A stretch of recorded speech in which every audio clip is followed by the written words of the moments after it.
Hey guys, it's Lord here, back with another action figure review. Today we'll be continuing our looks at the GWAR action figures with Pustilus Maximus, the last guitarist. Not sure if he's bass or rhythm. I want to say that Beefcake is bass, but don't quote me on that. But at the end of the day, these are of course brought to us by the fine folks over at Trick or Treat Studios, and I have to say, Pustilus Maximus, as far as character design goes, is not the most interesting out of the band. I mean, he doesn't have a bear trap for a head. He's not a yoked out gladiator, and he's not an effed off predator werewolf love child. That would be GWAR.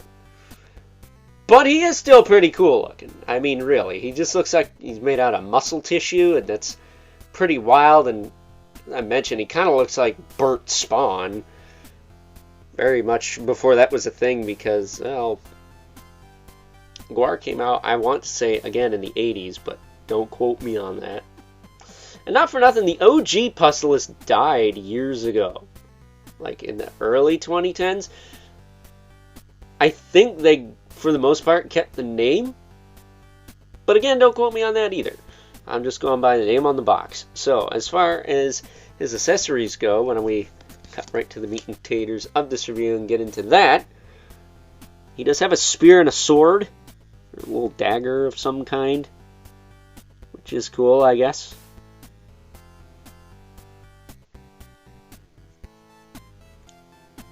Again, he only has one grip hand, so that kind of sucks. But he does also have his guitar, of course. Like I said, I want to say Beefcake's the bassist, but I really don't know. That's it, bringing him closer. He definitely looks like a Spawn, dude. He's got these big pauldrons. He's got this crazy helmet with this crazy hair, I think, coming off it. As far as articulation goes, his head will rotate. As far as these pauldrons will allow, they are glued in there, so be mindful of that. When you're posing his arms, which do rotate up and down. They do kind of move up and down a little bit on him, but I think they are just straight pegs. He's got wrist rotation, same as the other guys who play guitars in this band. And then he does have the ball-socketed hips that move up and down, back and forth, and do have decent like thigh cut for what it's worth. So, very cool. As far as getting his guitar on, it's not very hard. It's pretty self-explanatory. You just lift his arm up, and you can lift this up and over his head like that. He's probably the easiest to get his guitar actually on him.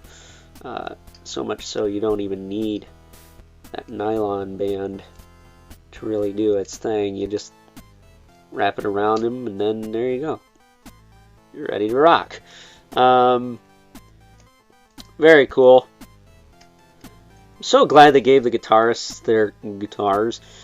I mean, GWAR doesn't have a drum kit, but he at least has sticks. But, you know, the singers, the two of them we got here, they don't even have their microphones, so I might have to figure something out for that. But, like I said, the grips on some of these, not the best, but it's workable. You can make it work. But with that being said, I think it is time now that we move right along and take a look at some size comparisons. First up, here's good old Pustilus Maximus, alongside a couple other members of GWAR. We have GWAR the Gusha and Blothar the Berserker, who we've already taken a look at on the channel. Check that out if you haven't already. Would really appreciate it if you did. GWAR will be coming up tomorrow, followed by you know who. But as I mentioned in all my GWAR reviews, never thought that'd be a sentence I would say, the scaling is fine. You know, they're not supposed to be built like superheroes, even though they kind of are. They are just dudes in suits, so it totally works.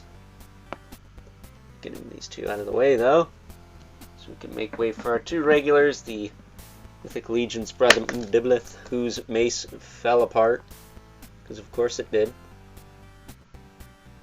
As if we have time for that kind of shenanigans. So we have Brother Mandibilith and the infamous 11 Spawn, who Pustilus Maximus kind of looks like a burnt version of. But, of course, good old Al Simmons towers over everyone, because he is not, I repeat, not a 5-inch scale figure. So, with that being said, it's time now that we wrap things up. Some final thoughts. Overall, and while he may be my least favorite of the bunch, and in my opinion got the short end of the stick as far as character design goes, I mean, he basically looks like burnt Spawn before burnt Spawn was a thing. I do still like Pustilus Maximus here, and if you're getting GWAR, you gotta get him too. Like I said before, if you're gonna get one member, you might as well get them all, because when are we gonna get that opportunity again? Probably not for a while. So, with that being said, hope you guys enjoyed this review. Until next time, catch you guys later.